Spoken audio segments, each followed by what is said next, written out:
Assalamualaikum warahmatullahi wabarakatuh. Perkenalkan, nama saya Muhammad Hafiz.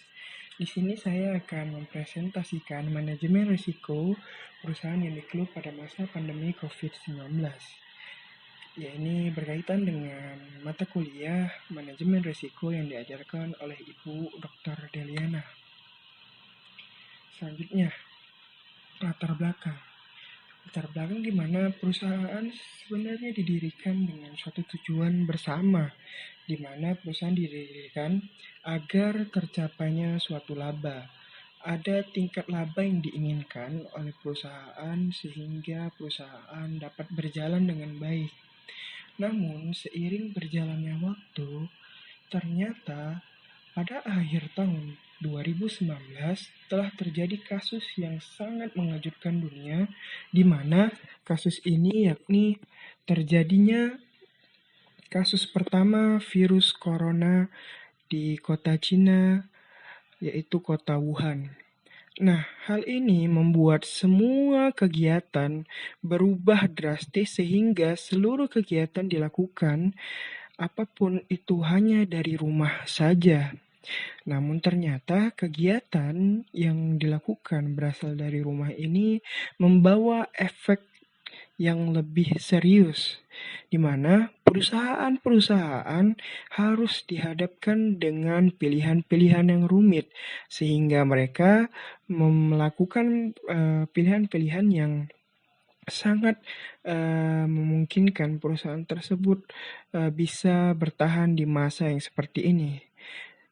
Nah, kegiatan yang terjadi di rumah saja ini membuat seluruh kegiatan di luar rumah menjadi berhenti sama sekali, sehingga kegiatan perekonomian menjadi terhambat karena tidak adanya proses transaksi yang terjadi.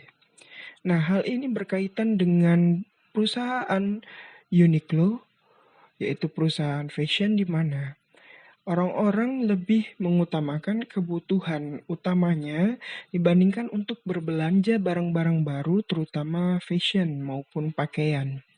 Nah, selanjutnya kami memilih topik ini sebab sebagaimana yang saya jelaskan bahwasanya bagaimana sih pengaruh COVID-19 terhadap Uniqlo dan bagaimana Uniqlo melakukan manajemen risiko sehingga mereka bisa bertahan pada kondisi saat ini.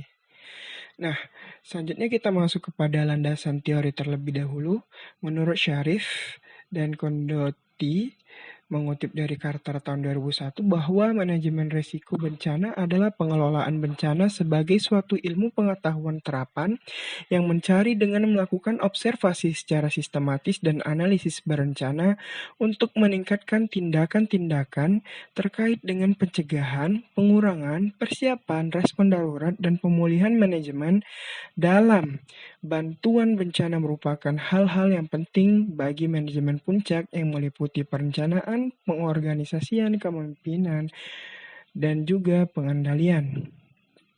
Selanjutnya, menurut Wow tahun 2000, tahapan direkomendasikan atas manajemen risiko terhadap keadaan darurat yaitu yang pertama peringatan, yang kedua perencanaan dan persiapan, yang ketiga tanggap, dan yang terakhir adalah pemulihan.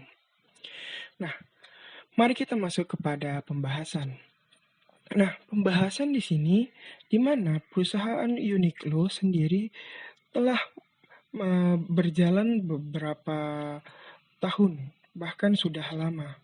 Namun ternyata mereka ingin melihat keadaan saat ini agar penjualan yang mereka lakukan tidak terjadi penurunan. Nah, dalam mengatasi permasalahan ini agar tidak terjadinya penurunan, mereka melakukan analisa kembali terhadap perilaku konsumen pada saat ini. Nah, ternyata hasilnya adalah terjadi pergeseran pada perilaku konsumen. Mereka lebih tertarik untuk belanja secara online pada saat ini. Nah, hasil analisa tersebut membuat Uniqlo melakukan pengambilan keputusan yang besar, di mana mereka memilih untuk melakukan investasi pada pembuatan platform e-commerce. Selanjutnya, tahap persiapan. Setelah mereka melihat hasil analisa tersebut, tentunya mereka sudah membuat keputusan nih ternyata. Nah, tidak hanya harus berhenti di situ saja, karena mereka harus melewati tahap selanjutnya, yaitu persiapan. Mereka harus mempersiapkan sebaik mungkin platform yang ingin mereka gunakan nantinya, yaitu platform e-commerce. Di mana platform e-commerce ini juga harus dibarengi dengan yang namanya face retailing, di mana mereka melakukan persiapan membangun platform agar orang lebih memahami dalam penggunaannya, dan juga dibarengi dengan face retailing. Nah, face retailing ini mereka yaitu mengalihkan logistik lalu meningkatkan investasi mereka.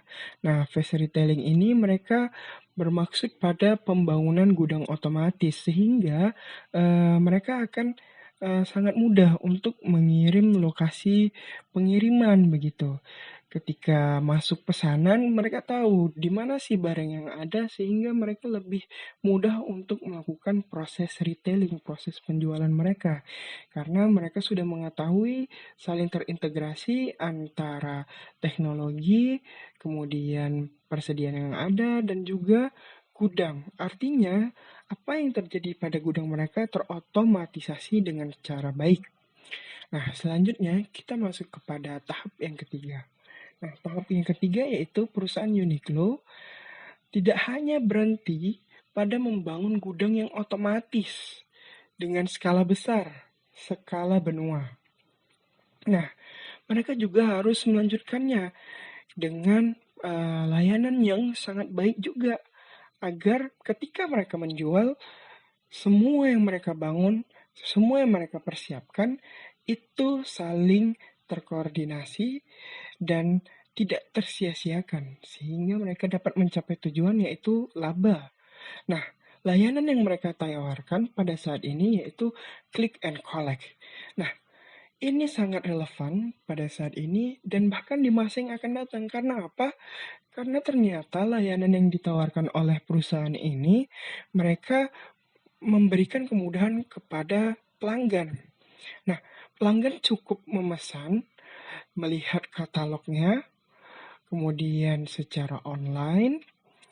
Dari layanan ini nantinya akan ditunjukkan di mana mereka harus mengambil barang yang mereka pesan. Tentunya akan diarahkan kepada toko yang terdekat. Nah, respon yang seperti inilah yang akan sangat menjadi kunci bahwasanya persiapan-persiapan yang mereka lakukan itu sudah baik. Dan persiapan-persiapan yang mereka lakukan itu tereksekusi dengan baik. Nah, maka dari itu, respon ini juga bagian kunci dari proses manajemen risiko keadaan darurat ini. Nah, selanjutnya, tahap yang terakhir yaitu pemulihan. Nah, setiap perusahaan tentunya tidak hanya selesai pada saat respon saja, pada saat tanggap saja. Akan tetapi harus ada proses pemulihan di mana mereka harus bisa melaksanakan semuanya secara rapi, teratur, dan efektif agar keadaan perusahaan menjadi stabil kembali. Kenapa stabil kembali? Karena sebelumnya mereka sudah melakukan hal-hal besar dari tahap 1 sampai tahap 3. Nah, sekarang mereka harus menjajaki kembali kursi mereka dan mereka harus bisa menjadi stabil kembali. Nah, apalagi terlebih lagi pada kondisi sekarang, yaitu mereka harus bisa memastikan apa yang mereka bangun dari awal sampai sekarang itu berjalan dengan baik dan berjalan dengan stabil kembali. Nah, baiklah, selanjutnya kita masuk kepada bagian akhir kita, yaitu bagian kesimpulan, di mana dari presentasi ini, kami menyimpulkan bahwasanya setiap entitas pada saat ini mengalami peristiwa besar dan permasalahan atas terjadinya pandemi. Nah, pada kali ini, perusahaan yang kita bahas yaitu perusahaan Uniqlo telah melakukan manajemen risiko atas keadaan darurat yang telah terjadi. Manajemen resiko yang mereka lakukan ini ternyata jika kita ikuti tahap-tahapnya dari awal sampai akhir, ternyata itu tidak hanya untuk perusahaan Uniqlo saja. Namun, dengan penjelasan yang telah saya jelaskan sebelumnya, perusahaan-perusahaan lain juga bisa menerapkan meskipun bidang bisnis mereka berbeda-beda, baik itu secara kuliner, otomotif, teknologi, maupun yang lainnya. Karena apa? Karena dengan menggunakan manajemen resiko, kita bisa kembali menjadi seperti semula, di mana kita harus mencapai titik di mana titik pemulihan. Baiklah, mungkin itu saja yang bisa saya sampaikan. Mohon maaf atas segala kesalahan. Terima kasih atas perhatian yang kalian berikan. Semoga kita semua dalam keadaan sehat selalu dan baik-baik saja. Terima kasih. Wassalamualaikum warahmatullahi wabarakatuh.